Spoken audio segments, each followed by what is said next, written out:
How I turned my last $150 into $30,000. The acquisition creating a catalyst to inspire a thriving business flipping storage units by Christopher Boswell, read by the author. Rock bottom became the solid foundation on which I rebuilt my life. J.K. Rowling. Running out of options. Back in early 2005, I had a hole to crawl out of. Without getting too far into the details, struggle, a major injury, and a geographical transition led me to a place with little resources. Still having rent to pay along with food to buy and other expenses, my bank account had a meager $150 left. I was unemployed, no benefits or help was available. It became clear I had to do something and do it fast. Literally living in what used to be a chicken coop, one day during a brainstorming session, an idea arrived. The website eBay had been my friend. Knowing how to list, sell, and ship, my efforts were focused on finding something to sell. But how? With only $150 left and food needed in the pantry. My memory does not serve me well enough today for sharing exactly how I came up with the plan, but here it is. If you have never reached rock bottom, you have never attended the school of greatness. Machona de Wayo. Dialing for dollars. Sales were easy with my knowledge of selling online and an established eBay account with several thousand positive ratings from selling my art. Products can be turned into cash in just a few days, if you have the inventory, but I didn't. A local storage facility business owner had told me how they dispose of items left behind. Most of the businesses have a monthly auction. My idea was to gather up the phone numbers, call the storage facilities, and ask when the next auction was. Then I migrated that data, dates, times, and addresses, to my Google Calendar. When this ultimate crisis comes, when there is no way out, that is the very moment when we explode from within and the totally other emerges, the sudden surfacing of a strength, a security of unknown origin, welling up from beyond reason, rational expectation, and hope. Emil Durkheim.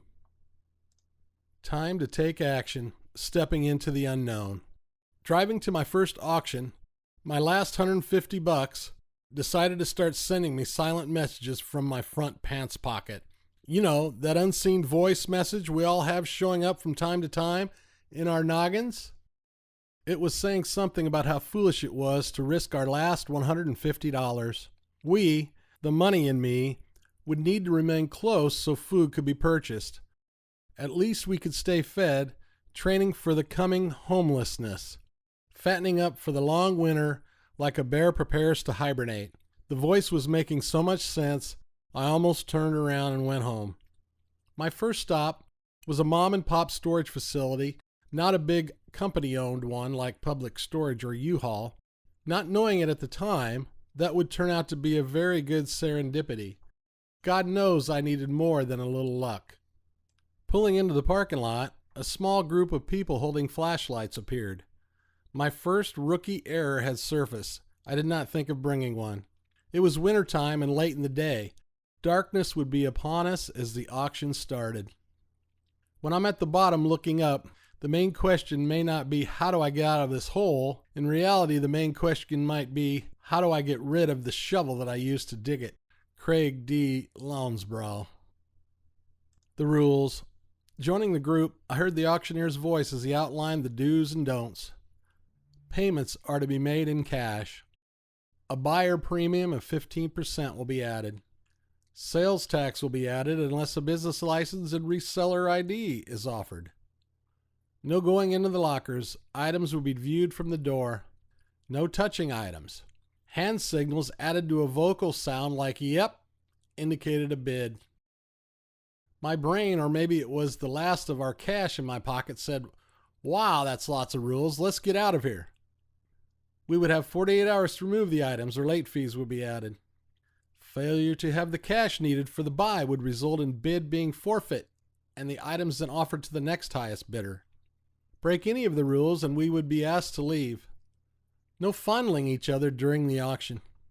I've never figured out if the auctioneer was trying to be funny or that was actually a rule. Didn't really matter, sadly. I had no one to fondle. I love money. I love everything about it. I bought some pretty good stuff. Got me a $300 pair of socks. Got a fur sink.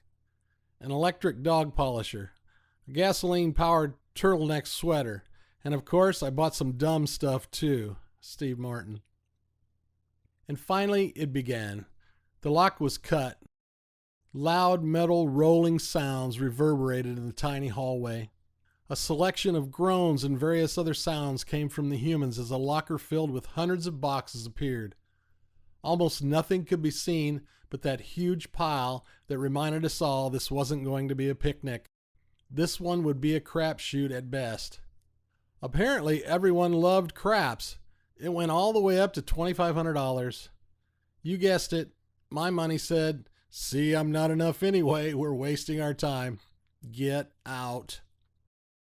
Although he, does money have a gender, had a point, I couldn't. My curiosity had become too strong now. Risk seems to attract me.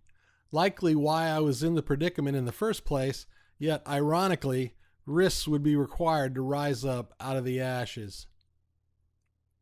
Sometimes the worst thing that happens to you, the thing you think you can't survive, is the thing that makes you better than you used to be. Jennifer Weiner. Pushing through doubt. Admittedly, doubt around the fruitfulness of the current endeavor was creeping in, getting stronger. Then I heard the grinding of another lock being cut and the metal rolling open. This one was similar to the last one, but much neater. In the left corner was a cheap laminate hutch, tall and narrow. It should have been used for firewood long ago. I had zero interest in it. There was a big expanse of empty concrete floor between that and the right side. That's where the big pile that my brain had told me were around 200 boxes set stacked and organized, all clean, new pristine white cardboard boxes. On top of one of the stacks was some of the contents of a box that had been cut open. I later learned it had been staged for us to entice bidding. Lucky for me, there were only about 6 bidders. One had likely already spent his wad on the first locker and was hanging back. 5 bidders with 20 pockets that might have more cash than I did. Hope was dwindling inside me. As someone said, "There's some real money in there." Shut up, I thought, as the auctioneer opened the bidding. "Do I hear $1,000? He said loudly. Then started that fast-singing auctioneer yodeling thing they do. $1,000, $1,000, $1,000. Gimme 10 hundies. Nothing. He kept dropping the bid. "Now $750, he chirped. "Gimme $750. The lack of bidding was giving me time to study. Most were not interested. I borrowed a flashlight, examining the labels on the items that had been pulled out. A white full-body Tyvek suit, some sort of canvas belt, a partial helmet-type device, a battery, and some kind of filter, even padded cloth boots for foot covers, some plastic hoses. Finally, he dropped it all the way down to $25. We were all still mystified, but I had made my decision. Someone decided $25 was low enough and yelled out, "Yep!" The auctioneer. "I've got 25, 25, 25, now 50, 50, $50 bill, now 50. I love collecting things from auction. We Brits really are hoarders and collectors. Jonathan Anderson. "Yep," came out of my mouth as a drop of sweat began to form at my brow. I was in. It was just 2 bidders. Time to pray his pockets were not very deep. I tried using telepathy to transmit a message to him that I could go as high as he wanted, but was going to win anyway. It wasn't working yet, as he bid $75. At this rate, just 2 more bids and I'd be out. I was trying to figure out a way to go higher than that, wondering who might be willing to loan me some money. I had no credit cards or any backup funds. Involuntarily, my mouth moved. It said, "You're wasting your time." Maybe I thought we were playing poker. They call it a bluff there. He began to shake his head.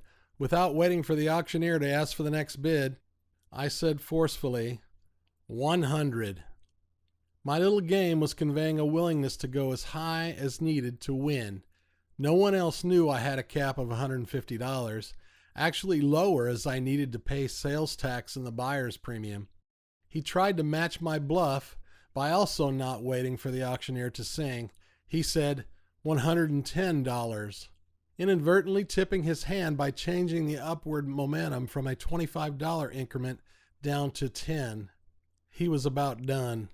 I sent him a little sideways smile before saying $125.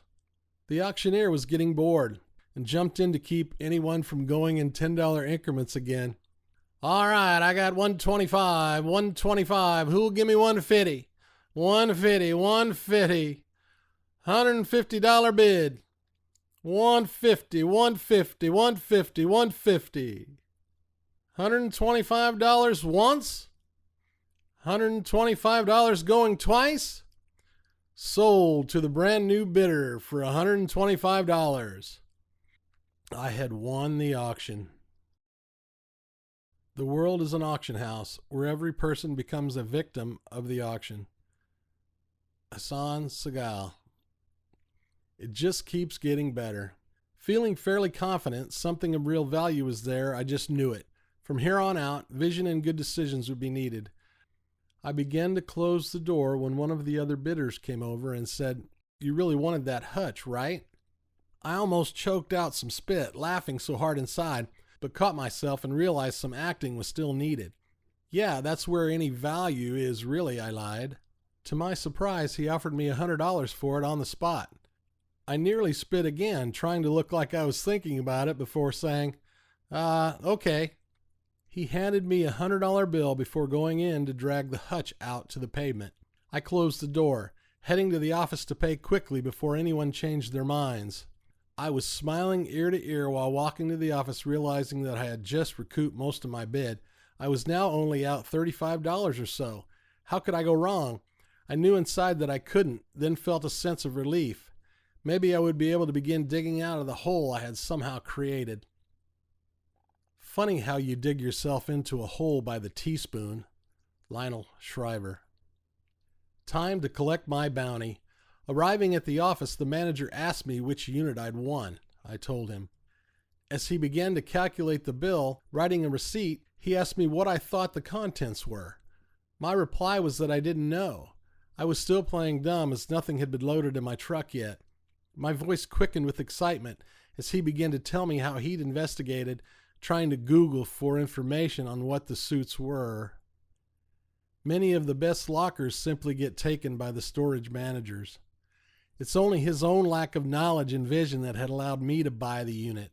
I smiled some more inside at his folly. He had blown it. He then went on to offer the reason he had put so much effort in it. Can you believe the guy bought $100,000 of insurance for that unit? I almost spit up yet again. I can't imagine why, I lied. My mind was racing. $100,000? It pondered. The wondering about what I had completely disappeared. It was already clear my first bid and win was a huge success.